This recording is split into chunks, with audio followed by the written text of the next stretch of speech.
buenas tardes, bienvenidos a esta emisión de Asiento Extra de hoy, miércoles 25 de junio del año 2025. Un servidor de ustedes, Paulo Ulloa, les saluda en esta lluviosa tarde acá en San Juan de Tibás.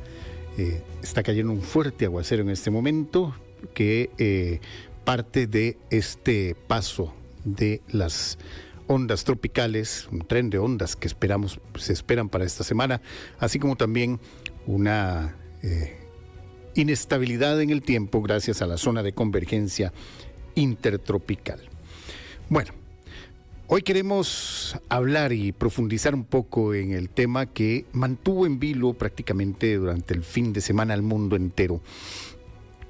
Desde la década de los 60, o tal vez sí, hubo tiempos después, pero creo que la escalada de una posibilidad de que el mundo pensara de que había o habría una escalada nuclear nunca se vio tan cerca como en los tiempos recientes. Pero para hablar de esta situación que se mantiene en esta guerra, que en este momento se mantiene un alto al fuego que podríamos ver si es tentativo y ojalá sea definitivo. Hemos contactado a alguien que nos puede hablar con toda la autoridad de este tema, porque lo ha investigado por muchos años. Se trata del profesor Sidan Seraoui El Awad. El profesor Seraoui El Awad es un profesor e investigador mexicano, naturalizado mexicano, de origen argelino, que se especializa en relaciones internacionales y de Medio Oriente. Él está en Monterrey, México, y lo hemos contactado gracias a que el profesor dio un webinar junto con la Universidad Nacional de Costa Rica el día de ayer, la Universidad Nacional Autónoma. Así que, doctor Seraoui, muchísimas gracias por acompañarnos, por hacer este contacto desde Monterrey, México, si no me equivoco, ¿verdad, doctor? Así es, muchas gracias por la invitación. Bueno, no solamente fue el webinar de ayer, sino que el mes de marzo estuve allá en Heredia impartiendo un seminario, tanto en la UNA como en la Casa Amarilla. O sea que soy un invitado muy... frecuente. Frecuente, exactamente la palabra que no encontraba, un invitado frecuente de Costa Rica, y siempre me ha gustado estar allá. Y bienvenido las veces que tenga que venir, profesor, y la próxima vez, ojalá podamos tener un contacto y tenerlo aquí de forma presencial para hablar de el Medio Oriente y de las situaciones que se dan en esta zona del mundo que es particularmente llamativa por todos los matices que tiene, religiosos, políticos, geopolíticos, y además la parte de que siempre ha estado en un constante conflicto, que eso, por ejemplo, para un país como Costa Rica llama poderosamente la atención, como también la guerra es un método hasta para buscar la paz. No debería serlo, pero es contradictorio, pero posiblemente en este caso estemos hablando de ese punto. Bueno, profesor, primero que nada, a raíz de los eventos recientes y a raíz de este alto al fuego que todavía no podemos decir que es definitivo, pero que sí entra dentro de estas situaciones que se dan en esta zona de guerras rápidas que pueden llegar a calmarse por un tiempo, pero que desembocan mucho tiempo después en otro conflicto y en un desarrollo de alcances geopolíticos que nosotros prácticamente no nos imaginamos. Así es. Bueno, es un alto al fuego. Ya era esperado en realidad. Era esperado porque la respuesta de Irán a los bombardeos, a los ataques tanto de Israel como de Estados Unidos, fue precisa y tocó puntos muy débiles de Estados Unidos. Aunque Estados Unidos es una superpotencia militar, pero su punto más débil es la presencia de tropas norteamericanas en el Medio Oriente. Y como ya sabemos, Irán atacó a la base de Qatar, la principal base norteamericana en la región, y hay otras bases en Kuwait, en Irak, en Siria, en Bahrein, etcétera.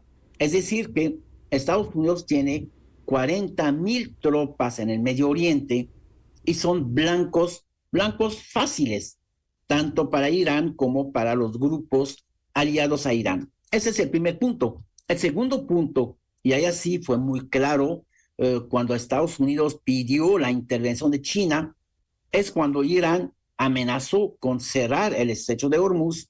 Y claro, si se cierra este estrecho, en donde pasa el 20% de la producción mundial de petróleo, pero si lo cambiamos en términos del mercado mundial, el 30% del mercado mundial del petróleo transita por este estrecho. Y esto, si se cierra, sería una catástrofe económica global. Y esto es lo que ha conllevado precisamente al presidente Trump a presionar a a Israel para aceptar un alto al fuego, y en la misma medida Irán le convenía este alto al fuego y lo aceptó.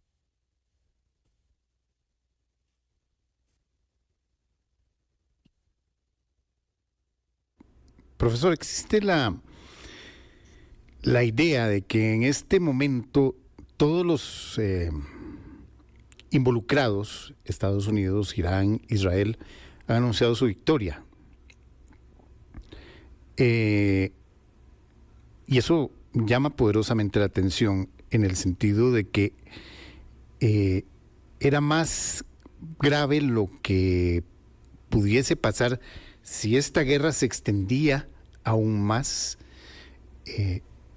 Hubiese sido un punto incontrolable para cualquier nación que este conflicto tuviera una extensión mucho mayor a estos 12 días.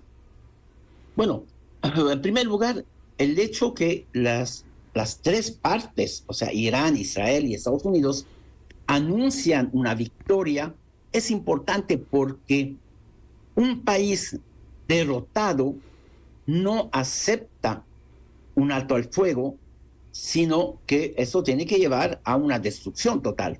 Pero la respuesta de Irán, el ataque de Israel, el bombardeo norteamericano, aunque aquí es importante precisar que el bombardeo norteamericano, aunque Estados Unidos, por Trump en particular, anuncia la destrucción total de la capacidad nuclear de Irán, en realidad no es así.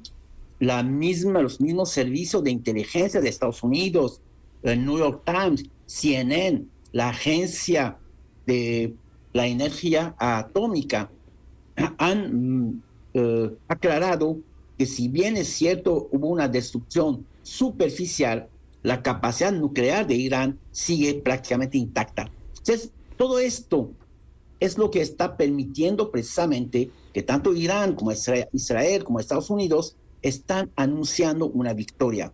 Pero lo que es importante es que si los tres países se consideran como los ganadores de este enfrentamiento, un alto al fuego puede ser más viable. Y esto es, yo creo que lo más importante. Ahora bien, ¿qué es lo que puede cambiar?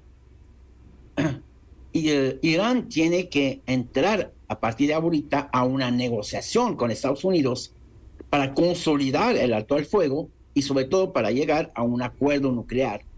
¿Hasta qué punto Irán está dispuesto a aceptar un control más estricto de su investigación nuclear?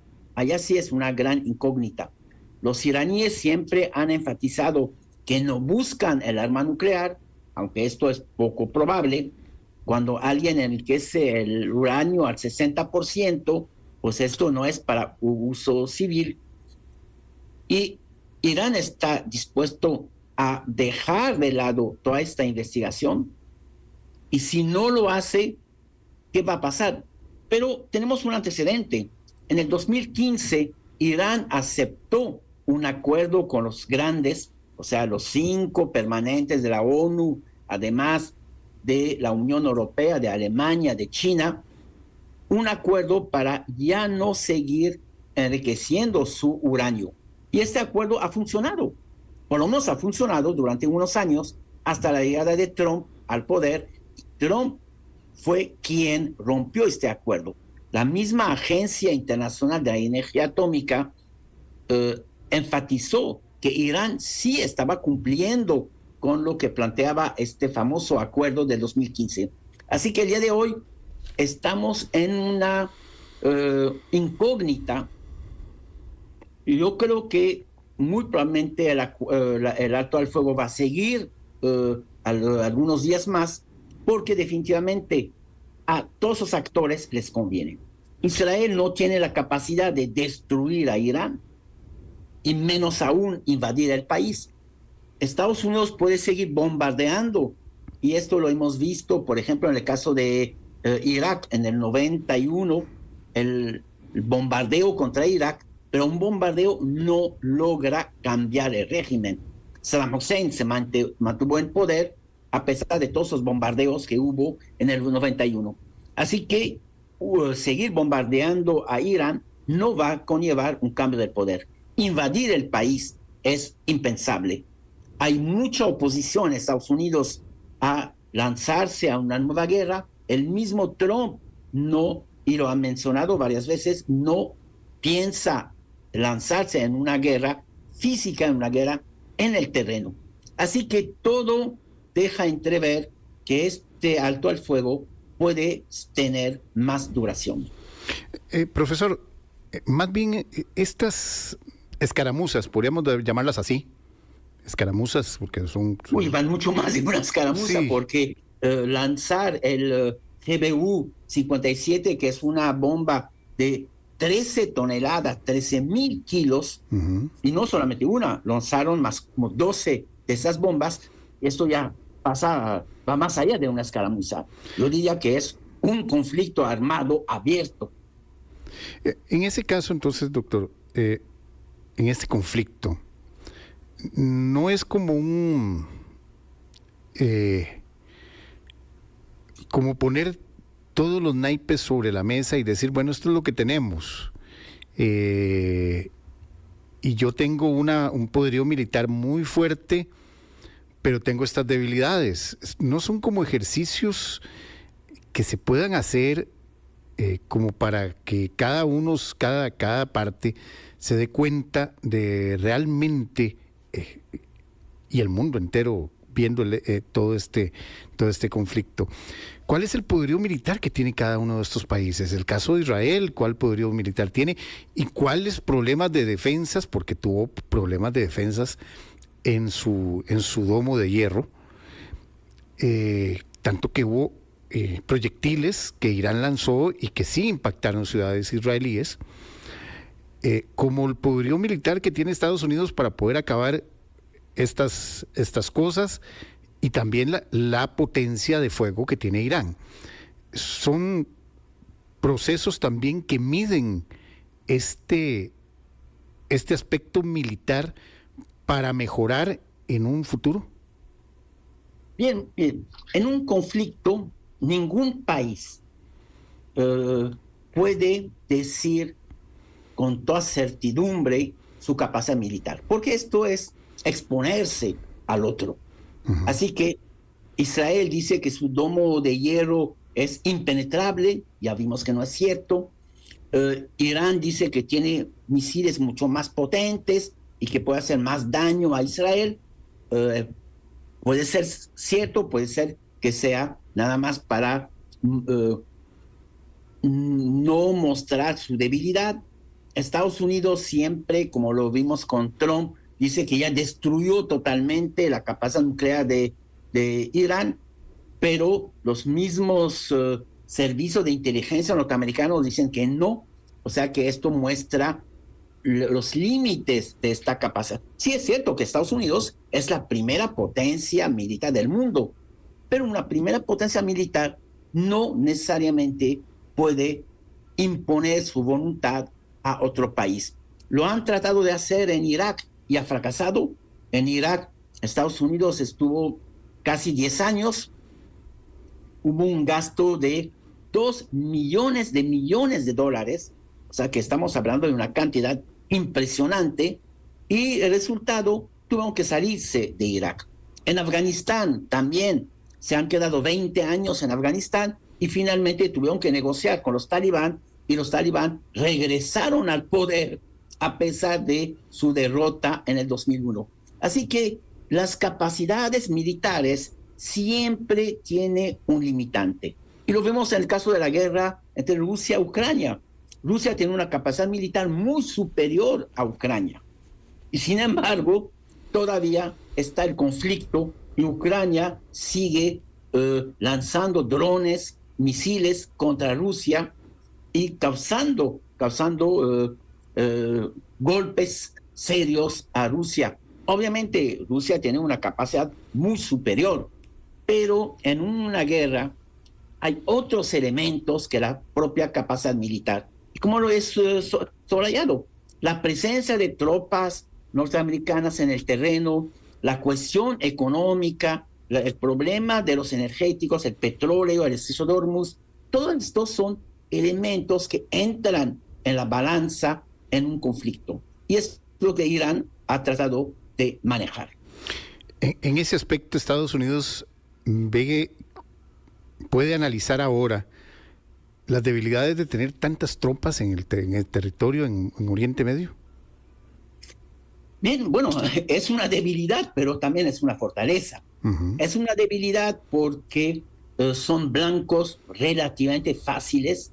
No es fácil atacar a Nueva York desde Irán o atacar a Washington, pero atacar a Qatar, atacar a Bahrein o a Kuwait, donde están tropas norteamericanas, es mucho más sencillo. Entonces, en ese sentido, sí es una debilidad. En el escenario también, perdón, profesor, en el escenario de la guerra moderna, por ejemplo, que es mucho más tecnológica, con aviones, por ejemplo, el B-2, que tiene una autonomía de vuelo de más de 40 horas, por ejemplo.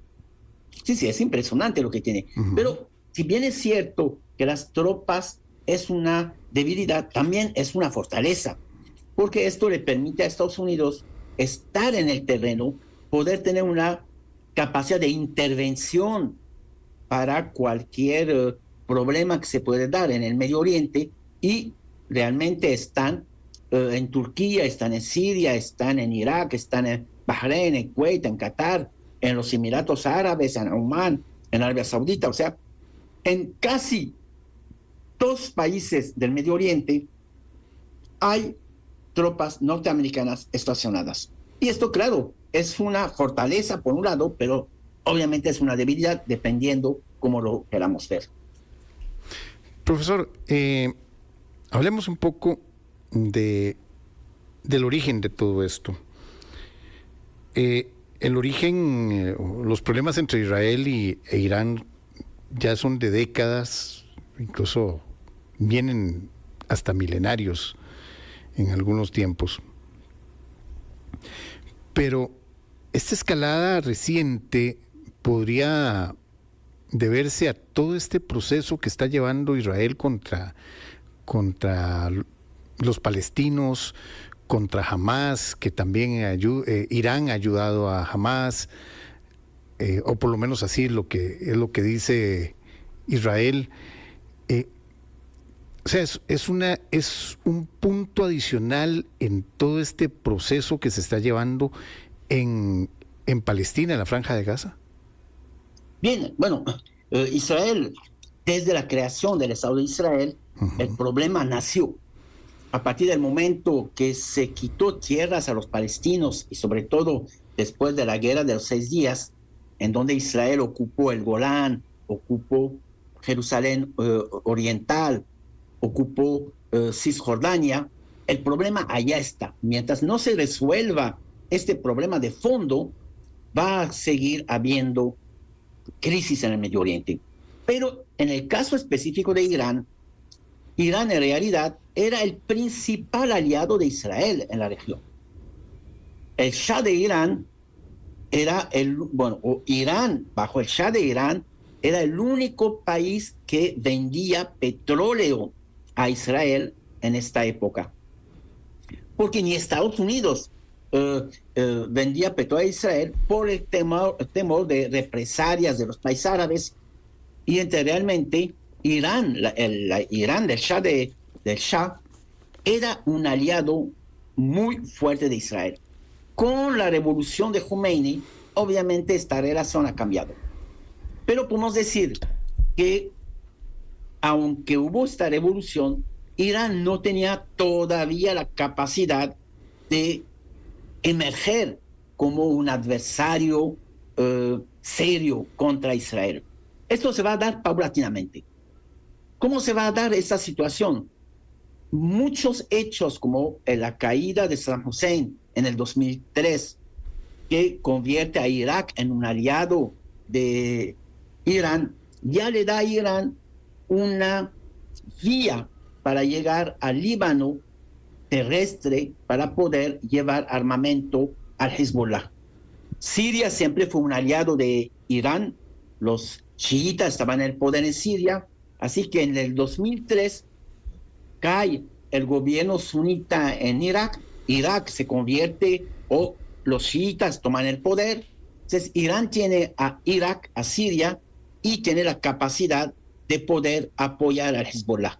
Por otra parte, la victoria electoral de Hamas en el 2006 le permite, o más bien los países, prácticamente todos los países se oponen a esta victoria electoral de Hamas, bloquean a Hamas, no le permiten llegar al poder en Cisjordania, ni siquiera los propios palestinos, o sea, la OLP o la Autoridad Nacional Palestina, y esto conlleva a Hamas a concentrarse en la Franja de Gaza, y el único país que va a respaldar a Hamas va a ser Irán. Finalmente, tenemos durante la primavera árabe la crisis en el Yemen.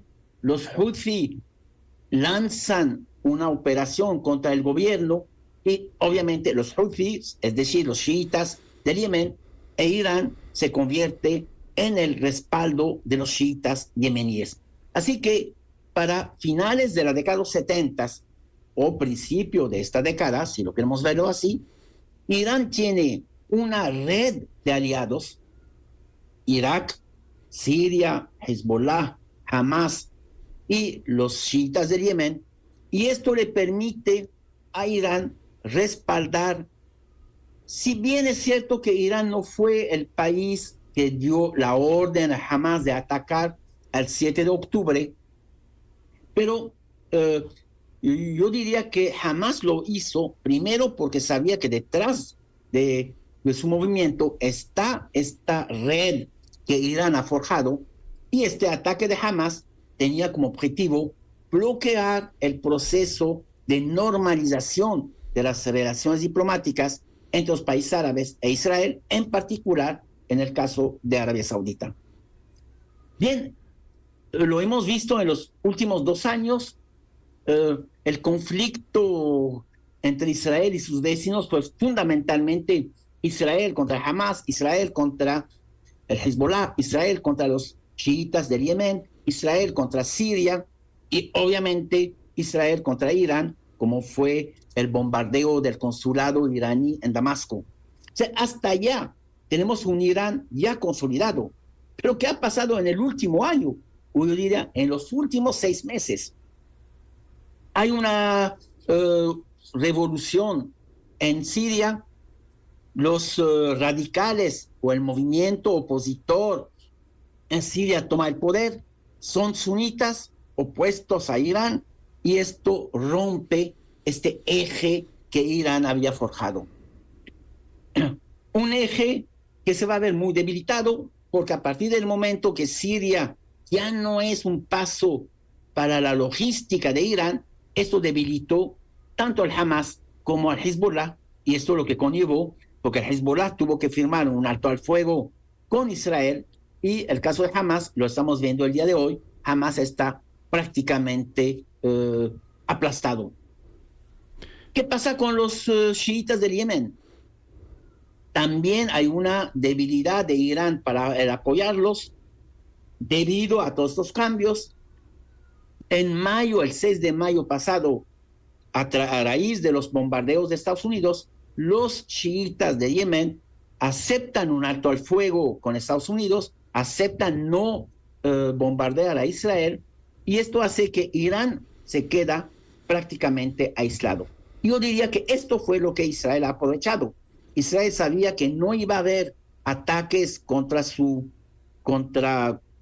el país desde otras regiones, como lo fue en el pasado, cuando los chiitas, por ejemplo, mandaban sus misiles o Hezbollah, y esto fue lo que conllevó a Israel el 13 de junio a decidir atacar a Irán y de esta manera golpear al principal, el centro de este eje. Y ya vimos lo que ha pasado.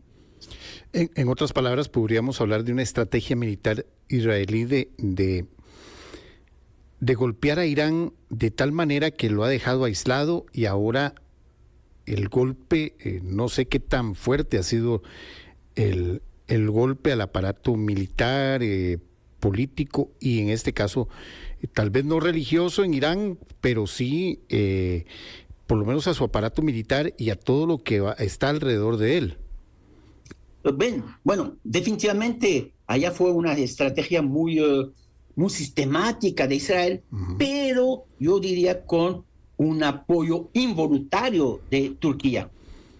Porque la caída del régimen de Bashar al-Assad en Siria no tiene nada que ver con Israel, sino que Turquía fue quien apoyó, respaldó y organizó a la resistencia anti-Assad en Siria y logró en diciembre pasado la caída del régimen. Esto fue decisivo porque la pérdida de Siria como aliado en el Medio Oriente, que se une a los golpes que Israel estaba asestando a Hezbollah, o los golpes de Estados Unidos a los chiitas de Yemen, todo esto jugó en favor de Israel y claro, en favor de Turquía, si vemos a Turquía también como otro de los rivales de Irán, y esto obviamente conllevó a esta situación. Ahora bien, ¿qué tanto Israel logró debilitar a Irán?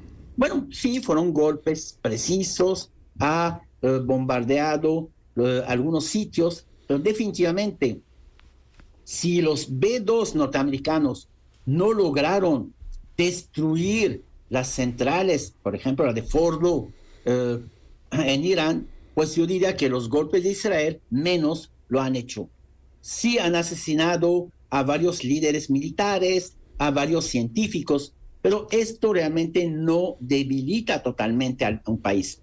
Si el conflicto se mantiene solamente entre Irán e Israel, yo diría que Israel tendría que tardar años bombardeando, lo que es imposible, al menos que tenga una capacidad infinita. Y definitivamente sí fue un golpe muy severo, pero no un golpe que logró debilitar seriamente a Irán. Profesor Zidan Seraoui El Aguar, profesor mexicano, naturalizado mexicano, de origen argelino, del Instituto de Estudios Superiores de Monterrey, ¿verdad, el profesor? Si no me equivoco. Bueno, ahorita ya estoy en la Universidad Nacional de México. Ah, perdón, está en la Universidad Nacional de México. En la Universidad Nacional de México, en la UNAM. La UNAM, así es. Perfecto. Profesor, yo le voy a pedir que nos espere unos 3 minutitos, vamos a hacer una pausa que tenemos que realizar. Cuando volvamos de esta pausa, yo quisiera que analizáramos, hay muchos actores en estos conflictos, hay muchos actores que entran en juego en la geopolítica, y esos actores, unos de forma callada, otros muy activos, siempre entran y siempre valoran y siempre analizan cuáles son los pasos a seguir. Entonces yo quería que en la próxima media hora, los próximos 29 minutos, analicemos esos actores internacionales en esta geopolítica mundial y cuál fue su papel en todo este conflicto que se está dando en Medio Oriente. 2:31 minutos. Es una pregunta muy interesante. Sí, vamos a hacer la pausa. Ya regresamos, okay, profesor, para que usted nos dé su opinión sobre este importante tema. Ya regresamos. Claro que sí. Asiento Extra por Extra Radio. Continuamos en esta emisión de Asiento Extra de hoy, miércoles 25 de junio del año 2025. Nos acompaña el profesor Zidane Seraoui El Aouad. Él es profesor e investigador mexicano de origen argelino, con especialidad en relaciones internacionales y en el Medio Oriente. Él es profesor ya de la Universidad Nacional de México, la Universidad Autónoma de México, Nacional Autónoma de México, la UNAM. Profesor, antes de irnos a la pausa, yo quisiera, lancé esta pregunta porque cuando hay una guerra, cuando hay un conflicto en cualquier parte del mundo, el ajedrez como que se desordena y se vuelve a ordenar. Y hay actores geopolíticos que entran, algunos, como lo decíamos ahora, de forma silenciosa, pero otros que tienen que hacerlo y tienen que entrar en el juego. Pero en este juego casi todo el mundo busca ganar, que eso es lo que siempre tratan de tener los países. Pero hay países que juegan papeles importantes en toda la geopolítica del mundo. Por ejemplo, ahora hablábamos, usted nos hablaba un poco del Estrecho de Hormuz, que es por el que pasa la mayor cantidad de petróleo que sale de Medio Oriente, pero que afecta principalmente a potencias mundiales como China y Rusia, ¿o me equivoco? Tal vez hablar un poco de ese papel que, por ejemplo, jugó China en este caso. Bien, bueno, si hablamos de los actores, definitivamente tenemos una nueva geopolítica en el Medio Oriente. Uh-huh. Ya el Medio Oriente de antes del 13 de junio ya no existe. Hoy día tenemos un nuevo Medio Oriente y se está reconformando el Medio Oriente. Voy a ir punto por punto. Irán. ¿Qué gana Irán? Si Irán logra consolidar un alto al fuego y posteriormente llegar a un acuerdo con Estados Unidos, un acuerdo que no sea una rendición, como decía Estados Unidos, porque definitivamente si hay una rendición, Irán ya pierde totalmente. Pero si se llega a un acuerdo como el acuerdo del 2015, ya Irán sale ganando. Y prueba de esto, como lo vimos, no en los noticieros occidentales que no lo muestran, pero los noticieros no occidentales, como el Jazeera, por ejemplo, la población iraní salió en la calle para aclamar a su líder religioso. Porque, como ya lo dijimos hace rato, Irán está anunciando que fue una victoria de Irán. Y esto, bueno, es una ganancia. No es una victoria, no importa. Verlo como victoria para los iraníes ya es un hecho. ¿Qué pasa con Israel? Israel también anuncia que fue una victoria, han logrado destruir puntos estratégicos de Irán, pero yo diría que la principal victoria la ha obtenido Netanyahu. Netanyahu, que tenía serios problemas, bueno, lo sigue teniendo, pero ya ahorita están un poco, alejados, pero ha tenido serios problemas con la justicia israelí. Sabemos que Netanyahu está condenado a la cárcel cuando deje su cargo de primer ministro. La popularidad de Netanyahu estaba por los suelos, primero por su corrupción, es acusado por la justicia israelí, por corrupción, por peculado, tanto él como su esposa. También hubo críticas muy fuertes contra Netanyahu por la guerra en Gaza y sobre todo porque no ha logrado rescatar a los rehenes. Todavía hay un poco más de 50 rehenes y no ha logrado rescatarlos. Entonces, había una imagen muy degradada. Esta imagen ya no existe. Desde el 13 de junio, el 80% de la población israelí está respaldando a Netanyahu.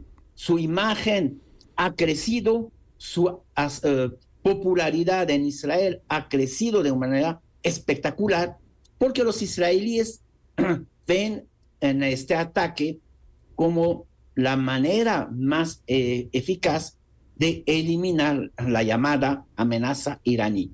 Que sea cierto o que no sea cierto, pero es la imagen que se está manejando. Entonces, en ese sentido, tanto Israel, pero sobre todo Netanyahu, tiene una ganancia espectacular de este conflicto. En el caso de Estados Unidos, ya lo hemos visto, Trump anuncia por todos lados que ha destruido totalmente la capacidad de Irán. Los propios medios de inteligencia de Estados Unidos dicen que no es cierto. El New York Times, CNN, la propia Agencia Internacional de Energía Atómica dice que la capacidad nuclear de Irán sigue intacta, pero bueno, de todas maneras, Trump anuncia su triunfo y es su verdad y es su triunfo. Y esto obviamente es importante, como ya lo mencionaba antes, para poder llegar a negociar, porque un país derrotado nunca va a negociar con un país victorioso. Todo el mundo dice que han ganado y esto permite que sentarse a la mesa de negociación, uno dice, me siento porque gané la guerra. Y todos lo van a decir, me estoy sentando porque yo gané la guerra. Y esto abre las puertas a una posibilidad de un acuerdo. Ahora bien, los demás actores, Qatar, como lo vimos, que no participó en esa guerra, pero lo obligaron a participar con el ataque de Irán. Es importante, en primer lugar, porque la base de Qatar, el Wade, es la base más grande que tiene Estados Unidos en la región. Pero es una base que está a pocos kilómetros de Irán, o sea, muy vulnerable. Pero, ¿cuál es el riesgo para Irán? Irán tiene una relación muy especial, Qatar, perdón, tiene una relación muy especial con Irán porque el gas que Qatar explota, y Qatar es un gran productor de gas, es su principal riqueza, es un yacimiento compartido con Irán. Y en ese sentido, Qatar tiene que siempre estar negociando con Irán para que la explotación sea conjunta, sin choques. Y esto explica que cuando Arabia Saudita presionó a sus aliados del Consejo de Cooperación del Golfo, para romper las relaciones con Irán, el único que no aceptó fue Qatar, porque Qatar tiene sus intereses ligados a Irán. Así que este alto al fuego es ventajoso para Qatar porque puede seguir negociando posteriormente con Irán. El otro país que sale ganando en este conflicto es Turquía. Turquía, que hasta principio del siglo XXI tenía una mirada exclusivamente centrada en la Unión Europea, porque Turquía siempre ha pensado ser miembro de la Unión Europea, y es interesante, después de la creación de la Comunidad Económica Europea, es decir, de los 6, Turquía fue el primer país en poner su solicitud de adhesión a esta comunidad. Ya hemos visto de 6 países, ha subido a 9, a 12, a 21, a 28, bajó a 27, y Turquía sigue estando a la puerta. A la espera. A la espera, pero una espera de 60 años. Sí. Pero esto ha conllevado precisamente que en el 2002 Erdogan haya ganado las elecciones con un programa islamista, un programa no tan radical, religioso, pero sí basado en la religión. Y la posición de Erdogan es, ya no queremos seguir esperando. El problema de la Unión Europea, si nos dan la entrada está bien, si no, no la vamos a esperar. Sino se volteó hacia el Medio Oriente, y hoy día Turquía quiere ser un actor central del Medio Oriente. con el cambio de régimen en Siria, un régimen provocado, un régimen el día de hoy apoyado por Turquía. Turquía ya se encuentra como un actor en el Medio Oriente. Ya Siria puede hacer acuerdos con cualquier otro país, pero Siria depende el día de hoy de Turquía y se ha convertido en un aliado en el Medio Oriente. ¿Esto qué significa? Significa que Turquía ya no es el país que estuvo fuera del Medio Oriente, sino que es un actor central del Medio Oriente. Y esto definitivamente es una ganancia muy importante que no está relacionada con el ataque a Irán, pero sí anterior, como lo vimos en diciembre pasado, cuando las tropas del movimiento radical islamista logró derrocar a Bashar al-Assad. Profesor, sobre ese punto Turquía, yo quería hacerle esta pregunta. Sí, entonces, claro. Ahora bien, ya Turquía se vuelca hacia la parte de Oriente Medio, pero entonces Europa lo ve con buenos ojos y ve que Turquía tiene potencial y podría aligerar esa larga espera, o ya definitivamente Europa no quiere tener a Turquía ahí siempre a la puerta, en esa extraña simbiosis de que la mitad es de Europa y la mitad es de Asia, digámoslo así geográficamente, pero en la parte política también lo podría potenciar a Turquía, al ser un actor importante en el mundo de Medio Oriente, lo podría potenciar a que ya lo vean con otros ojos por parte de la Unión Europea. Bien, bueno, sí, definitivamente la Unión Europea siempre ve a Turquía como un actor importante. Sin embargo, la adhesión de Turquía a la Unión Europea, esto es impensable. Aunque Turquía ya tiene 60 años pidiendo ser miembro, nunca lo va a hacer. La razón es muy sencilla. Si hace 60 años no había tanta islamofobia, no había tanto temor al Islam, hoy cada vez más hay grupos radicales, grupos anti-islámicos en Europa y van creciendo, grupos neonazis, grupos de la extrema derecha. Así que esto sí, definitivamente nunca van a aceptar a Turquía. Y ahora gobiernos de extrema derecha en Europa. Y de extrema derecha, que son radicalmente islamófobos.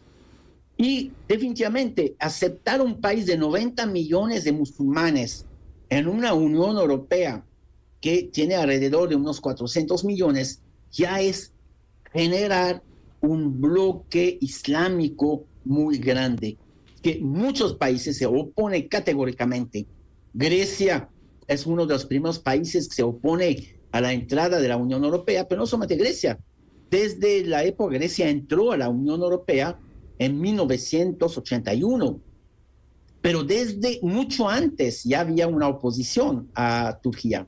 Así que, pero claro, ¿qué ha hecho la Unión Europea? Como no puede integrar a Turquía como miembro, le han dado una condición especial.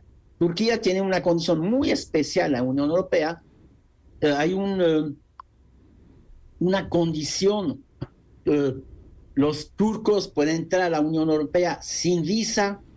El comercio de Turquía a la Unión Europea es un comercio que no está castigado con aranceles.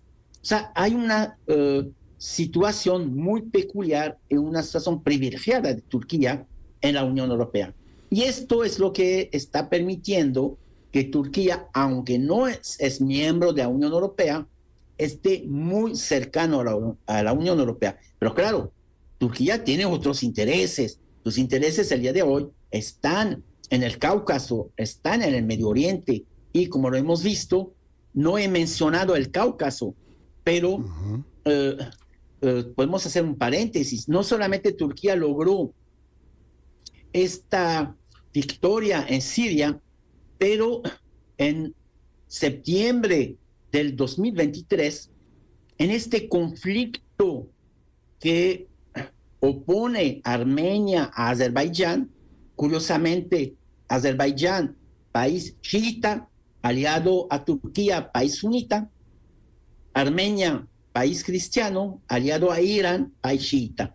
Uno se pregunta, ¿cómo puede ser que Irán chiita apoye a un país cristiano? Bueno, hay una razón histórica, pero fundamentalmente es que gran parte del territorio de Azerbaiyán está en Irán.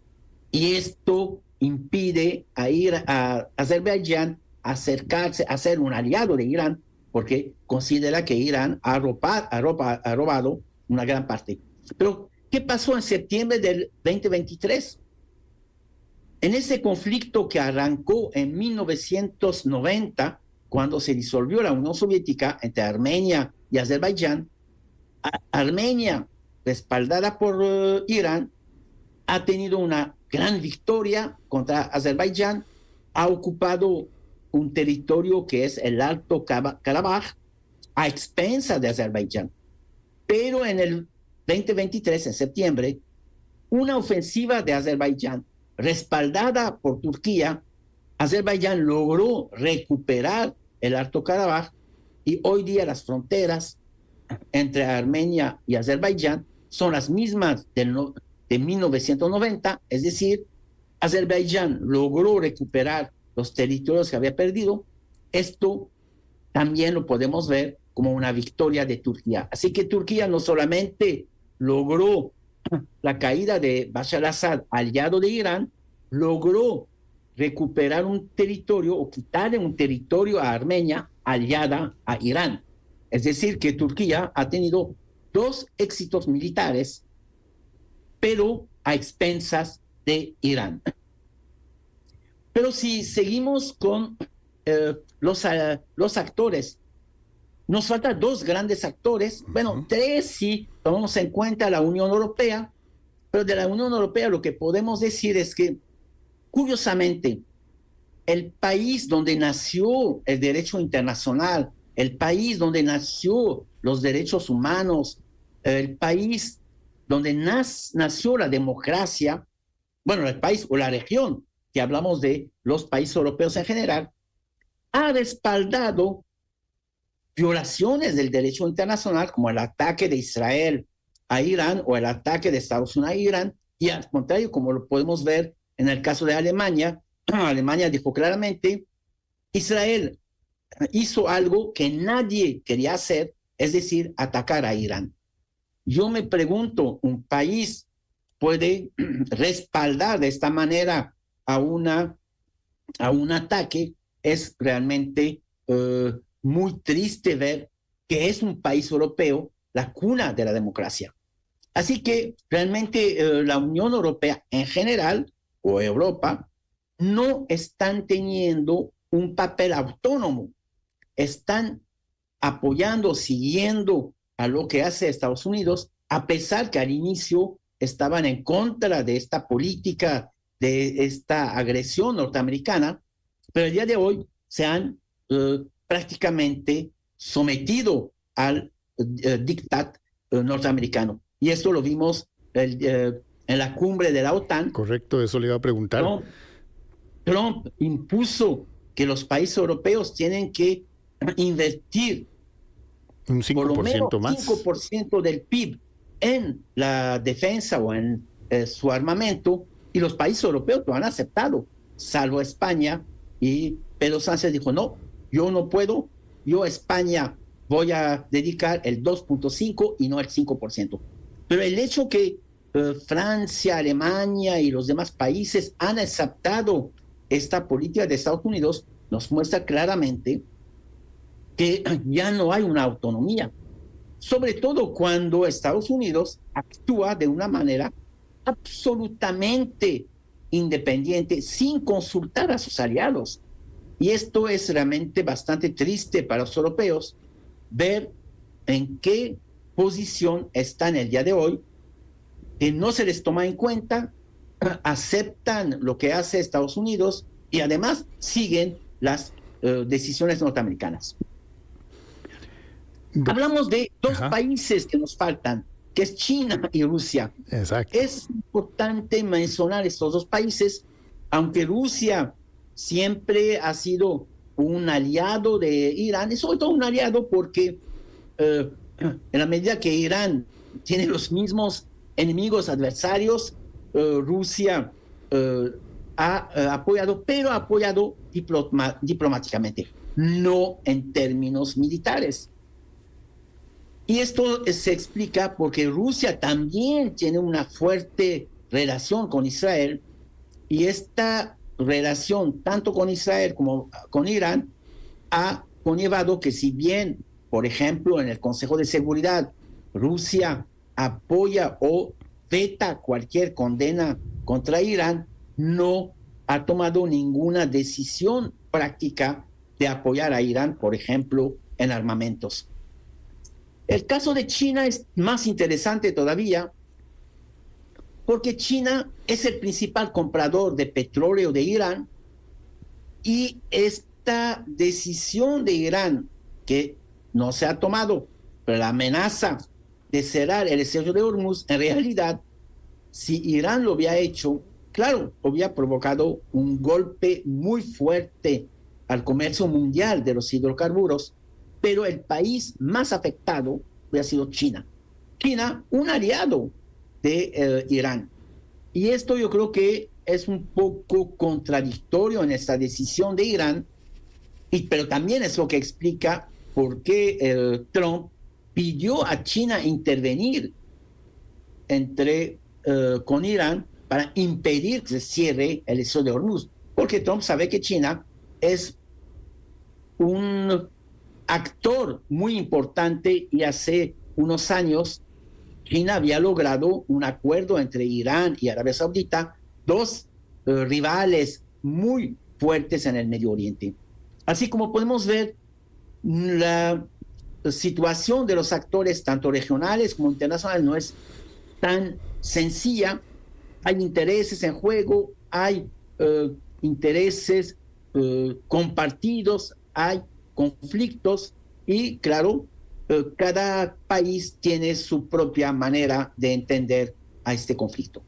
Profesor, ya nos quedan exactamente solo un par de minutos. Yo quería hacerle esta última pregunta. Toda esta situación y el papel que tuvo Estados Unidos, ¿le ayuda a Donald Trump a afianzarse, a verse como no el empresario belicoso y berrinchoso que impuso aranceles, sino ya como un jugador casi que estadista a nivel de relaciones internacionales y de apaciguador de conflictos? Bueno, todo depende.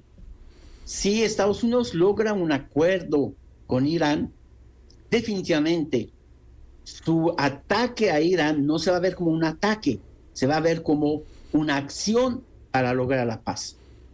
Pero si no hay ningún acuerdo y el conflicto sigue abierto, esta imagen que de hecho hasta se está manejando, que se tiene que darle a Trump el premio Nobel de la paz, porque ha logrado un alto al fuego, pero un alto al fuego, si no tiene continuidad, no sirve para nada. Entonces, yo diría, ya todo depende. Trump no tenía interés en atacar a Irán.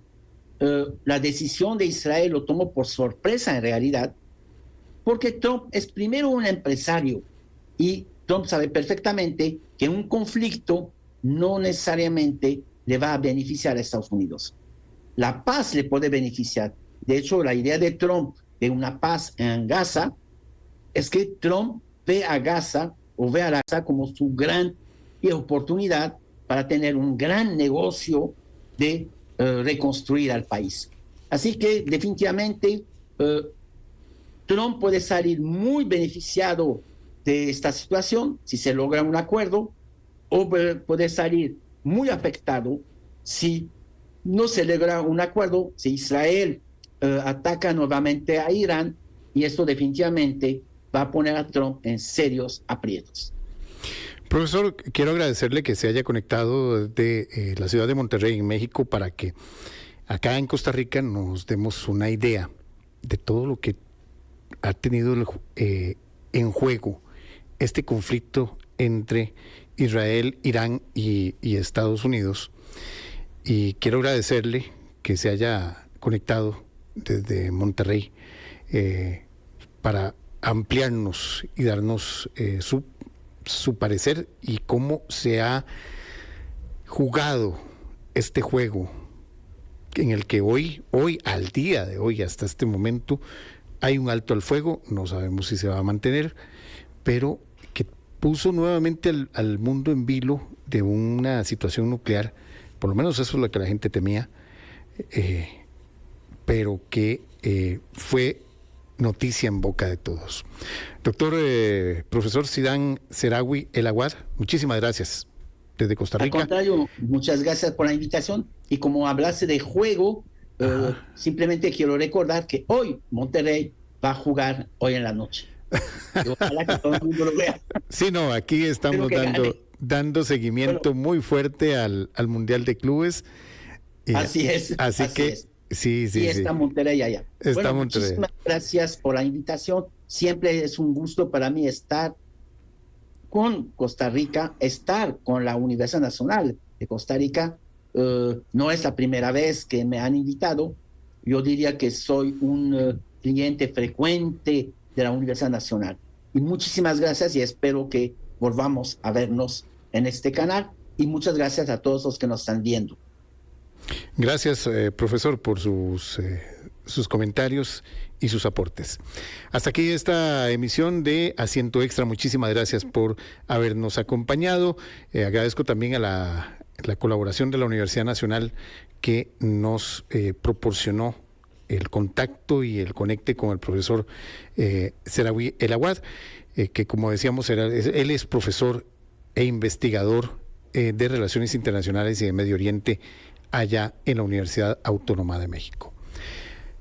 Nos vamos. Hasta aquí esta emisión. Muchísimas gracias. El día de mañana a las 2 de la tarde, otra emisión más de Asiento Extra.